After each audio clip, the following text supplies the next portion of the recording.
Longtemps, personne n'avait surveillé les enfants qui léchaient des glaces melon-pêche, les mains des amoureux sur les rondeurs des jeans, les caniches nains jappant dans les chevilles des dames, le cache-nez de Pépé tombé sur le gravier.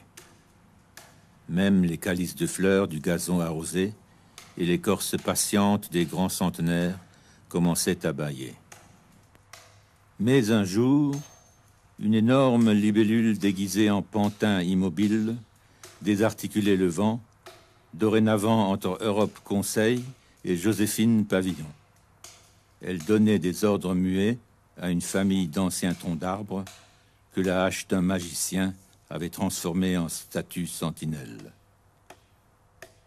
Au détour d'un chemin, derrière les lattes vertes d'un banc, entre les branchages griffonnés dans le mauve du soir, on rencontrait avec un ébahissement contenu des créatures plus grandes que nature. Priait-elle? Riait-elle? Souffrait-elle en silence? Leurs grandes oreilles et leurs bras hors mesure battaient-ils la campagne ou les cartes du destin? Avait-elle des ancêtres Bambara, du Korsberg, Inuit, de la forêt noire ou de l'île de Pâques? Ou plus simplement un imaginaire rude et jaillissant?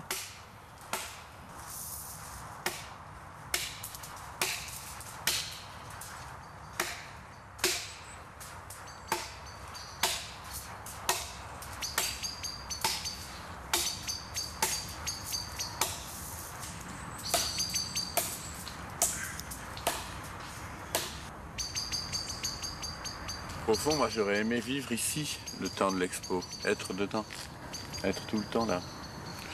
Me fabriquer une cabane dans un arbre et puis traîner ici, continuer à bosser dans un sous-bois. Je connais pas la moitié des arbres du parc. J'apprends doucement à les connaître.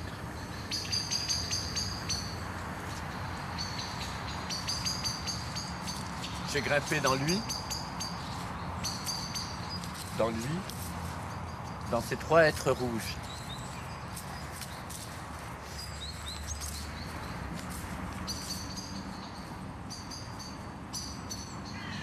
Et le être, quand j'ai grimpé dans les arbres à 40 ans, ça a été mes plus belles escalades d'arbres. Et puis je grimpais pour quelque chose. Quand j'étais petit, je grimpais pour me cacher ou je grimpais pour le plaisir de grimper.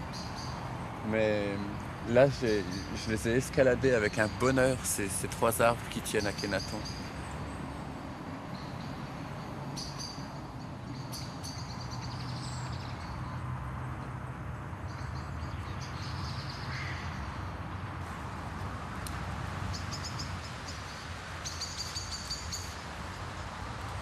Alors elle était pleine, elle était rongée par les longicornes, des parasites du bois. Et quand j'ai eu enlevé tout ce que les parasites avaient mangé, il restait, elle était creusée, elle était mangée au-delà du cœur et sur la face exposée au nord. Et quand j'ai eu enlevé tous les longicornes, il restait cette forme-là. D'où sont sortis tout de suite les mains, les pieds et les têtes, je ne savais pas laquelle garder. Et elles sont restées toutes les deux.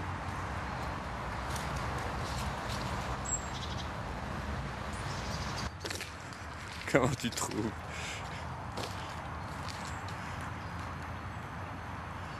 C'est rigolo ça, hein? Bon, il est arc-bouté un peu, hein? Et tous les jours, il avait des coups de poing dans la tête, des coups de pied dans les jambes. Le matin, je le relevais. Une nuit, il a passé sans être mis par terre. Le matin, je l'ai vu de loin, il était debout, c'était génial.